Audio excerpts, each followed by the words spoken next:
estamos aqui para mais um projeto da Escola Altair de Almeida Viana, mais uma vez com as mais, tanto da sala quanto da escola, isso é lógico, isso é perceptível, e estamos aqui hoje para um excelente, assim creio, documentário sobre a alimentação escolar. Claro, nosso objetivo, tanto meu, da Maria Laura e das nossas cameramans, camera girls, enfim, nossa produção, nós queremos que vocês entendam e respeitem o que está por vir nesse vídeo. A nossa intenção é mostrar para vocês como é feito e produzido a comida que vocês comem. De onde vem, quem faz, quanto tempo leva e será que vocês realmente prestam atenção em tudo que acontece? Então, venham conosco que foi um trabalho feito assim, com todo amor e carinho. Vão ter entrevista, como sempre, erro de gravação que não pode faltar. Venham conosco.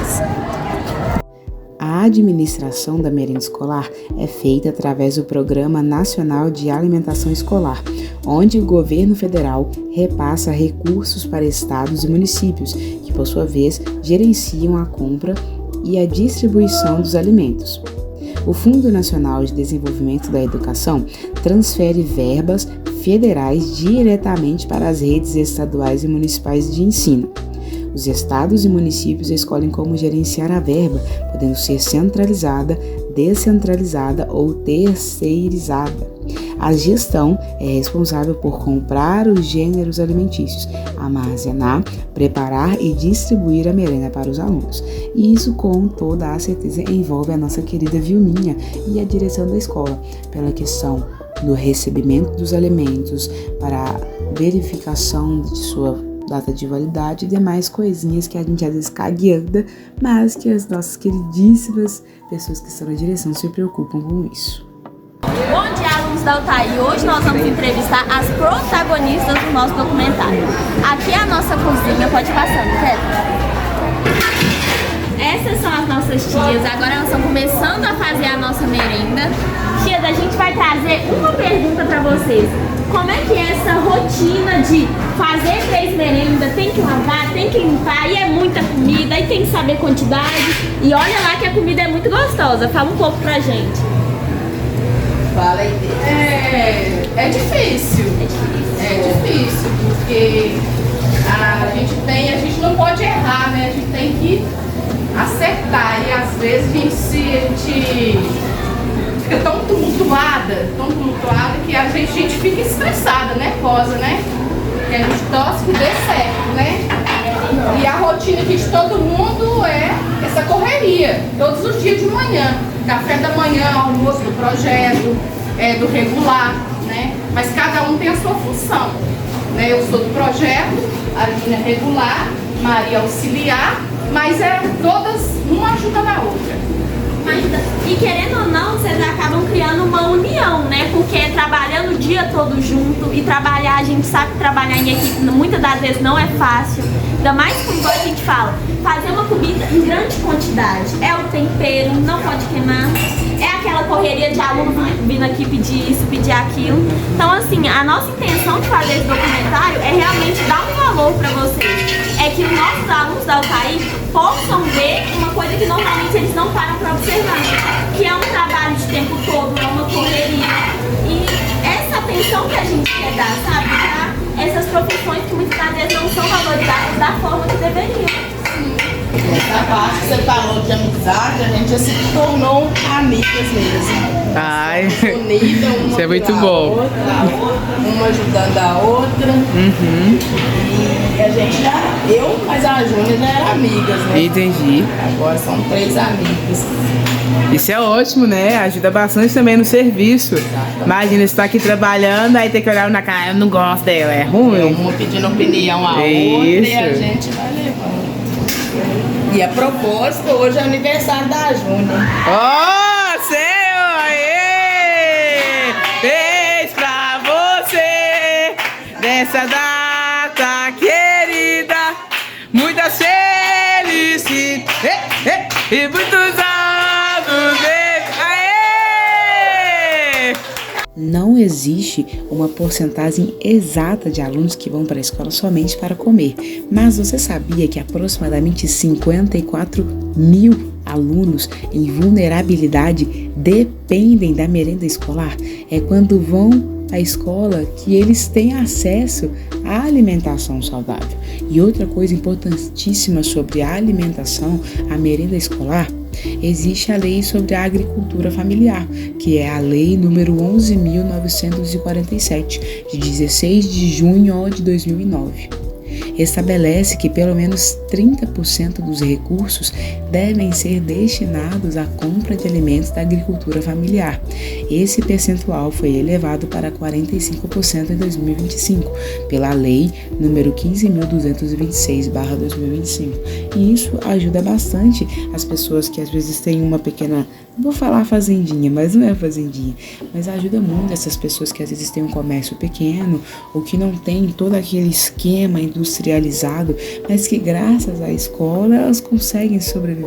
Ou seja, ainda que nós estejamos comendo, ou seja, gastando, entre aspas, nós também, mesmo comendo, estamos ajudando outras pessoas. Bom dia, pessoal. Meu nome é Maria Laura Silva, eu sou da 1001 e nós estamos organizando um documentário sobre a merenda da escola. O nosso primeiro entrevistado vai ser o nosso professor de Geografia, Jorjão, e nós trouxemos hoje 5 perguntas para ele. Vamos começar. Jorge, como era a merenda no começo da Altair? Bom, assim, tem um longo histórico na escola, né? Então pode dizer assim que eu passei por diversas fases. Bom, gente, quando eu cheguei aqui no ano de 2006, a distribuição das verbas era muito diferente. Então, principalmente no ensino médio, eu trabalhava na época só no ensino médio, noturno, né? Então, o que acontecia? A distribuição das verbas era muito diferente. Então, o noturno não tinha direito à alimentação. Então, quando eu cheguei na escola, existia uma vendinha na escola que vendia produtos e tudo, e os alunos tinham que trazer dinheiro. O aluno que não trazia dinheiro simplesmente não comia. E era um turno completo, porque hoje o turno da noite você tem horário reduzido, né? Então, a época começava a aula às 18 horas, ia até às 22h30, e o aluno que não trouxesse, por exemplo, viesse do trabalho, ele não tinha dinheiro e não comia, né?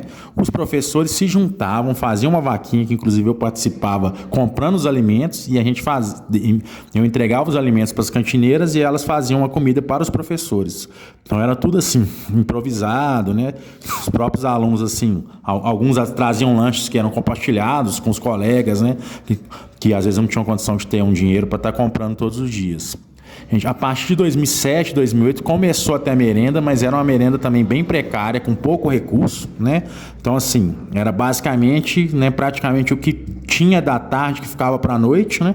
E dava uma complementada às cantineiras. Então, era bem precário assim. Então, tinham comidas, né? Os professores vão lembrar aí que a gente comia que hoje, se for falar, né? Então, a gente tinha, por exemplo, uma comida tradicional que era uma farofa com banana e repolho, né?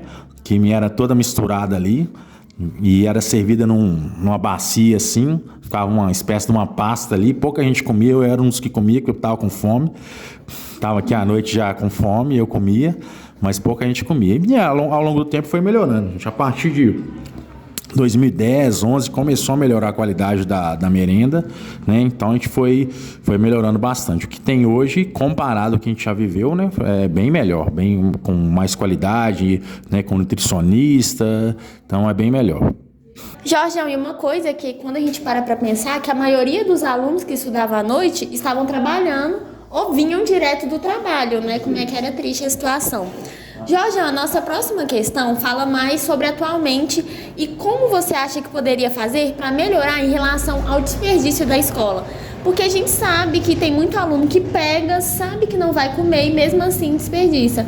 Teve até um projeto há algum tempo que era em relação ao quanto que a sala desperdiçava e ia perder alguns pontos. Aí a gente gostaria de saber a sua opinião. Gente, eu sempre falo que a questão do desperdício ela é fundamental na nossa vida. Em casa também a gente desperdiça muita comida, né? Eu vejo na minha casa eu desperdiço muita comida. A gente faz uma quantidade de alimentos maior do que a gente vai comer e acaba jogando muita coisa fora. É uma luta também não desperdiçar. Eu acho que na escola, até pelo poder do trabalho pedagógico, a gente deveria ter projetos mesmo, né? De incentivo o aluno perceber o tanto de comida que é desperdiçado, que poderia ser reaproveitado e a partir dele entender que você vai pegar a quantidade que ele vai comer. Se você não vai comer, ele não deveria pegar, né? Ou deveria, sei lá, de alguma forma ver o cardápio antes. Uma das coisas que eu acho importante é o aluno saber o cardápio, né? O cardápio está exposto o tempo todo, porque ele já sabe, ele só vai enfrentar a fila sabendo que o alimento daquele dia é aquele X, né? Então, de repente, um cardápio semanal sendo exposto ali, que o aluno já vai, amanhã vai ter tal alimento. Se ele quiser, ele traz um alimento de casa, já que ele não vai comer a comida da escola. Acho que facilita também, né? Então, eu acho que seria uma das maneiras de reduzir o desperdício também. Nossas cantineiras, eu também tomo, eu tirei a minha. Alunas também podem merendar. Que toca essa parada. Alunas também podem cozinhar. Aí, ó. Vamos lá. Vamos então. Gravar um pouco da cantina? Não. Mais? Gravar mais? Grava só o nome que eu tô. Ah, entendi. Não, vamos. Vamos embora. O tour pela escola. Olha aqui, a escola tá fazendo Essa é a nossa cantina. Inclusão. Será que eu coloco essa parte, gente? Não. Esse daqui é o... que é a nossa cantina, onde a gente merenda. Ó, bem grande, espaçoso. Cabe metade do mundo aqui dentro. Aqui você senta, Ó. conversa. Não, vou me tirar a foto da Fernanda aqui, tirei. Aí, ó, vamos. Momento da fotinha. Aê, tirou a fotinha. E você deu essa ideia do cardápio, Jorge, eu achei muito interessante, porque eu vou dar um exemplo, eu não consigo ficar muito tempo sem comer. Então o aluno, ele tendo consciência do que vai ter no outro dia, ele sabe, olha, eu vou trazer tal coisa nesse dia, eu vou tomar um café mais reforçado, porque não vai ter algo que eu vou comer, então eu achei essa ideia muito boa. Jorge, agora a gente vai trazer para o trabalho das cantineiras, porque por mais durante a rotina a gente não observe, mas é um trabalho que não para. Elas chegam aqui, já começam a preparar o lanche da manhã, prepara o almoço do projeto, prepara o almoço de quem vai sair. Então, por mais que a gente não repare, é um trabalho muito árduo o tempo todo. Você vê que o tempo todo elas estão trabalhando, elas estão picando alguma coisa. O que você acha sobre o trabalho delas? Como você vê o trabalho das cantineiras? Eu sou suspeito para falar que eu acho que é o trabalho que deveria ser mais valorizado na escola, porque a cantina, aí sim é o coração da escola, né?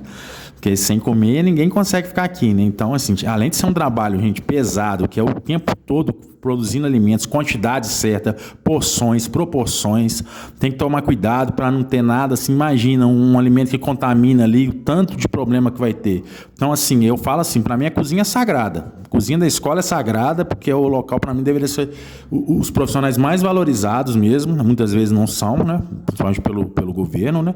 Então, deveria ser o mais valorizado, porque é fundamental. A gente imagina você em casa, às vezes você vai fazer um arroz, você erra no ponto do arroz, ou queima, ou empapa o arroz. Então, você imagina aqui você cozinhar para tanta gente, 300, 400, 500 pessoas, né? No curto tempo, você tem que ter prazo, né? 9h30 tem que estar pronto. Depois tem o integral, que é uma refeição completa.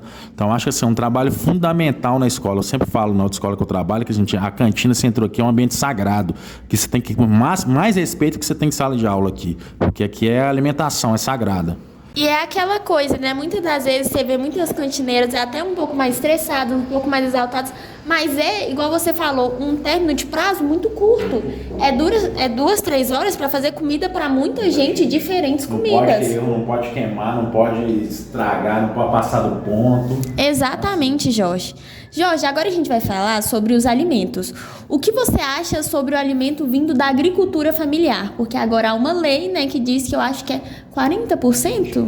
40% os alimentos têm que vir de agricultura familiar. O que você acha sobre? A gente também sempre foi um defensor da agricultura familiar, estudo, e a gente trabalha isso também quando a gente fala de questão de alimentação. A gente tem várias vantagens da agricultura familiar. A primeira delas é que, em geral, é uma produção que tem pouco uso de pesticidas e agrotóxicos, né?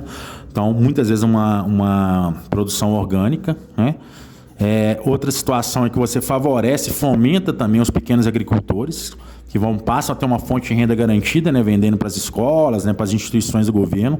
Então você vai fomentar esse tipo de atividade. Hoje a gente fala tanto da população que tem que sair do campo e vir para as cidades, mas mesmo nas cidades no entorno, né, a pessoa que consegue plantar ali, ela tem uma fonte de renda fundamental, né, num meio de vida tão complexo que a gente tem hoje. E a outra vantagem é que você vai ter para o próprio aluno um alimento mais saudável, né?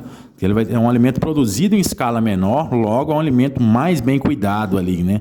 Naquele alimento que vem ali em grande escala, que você tem um controle menor, né? Então, acho que só vejo vantagem na agricultura familiar. Acho que deveria ampliar mesmo. É um dos melhores programas aí implantados pelo Estado. A gente fala muita coisa ruim, mas esse foi uma ideia excelente.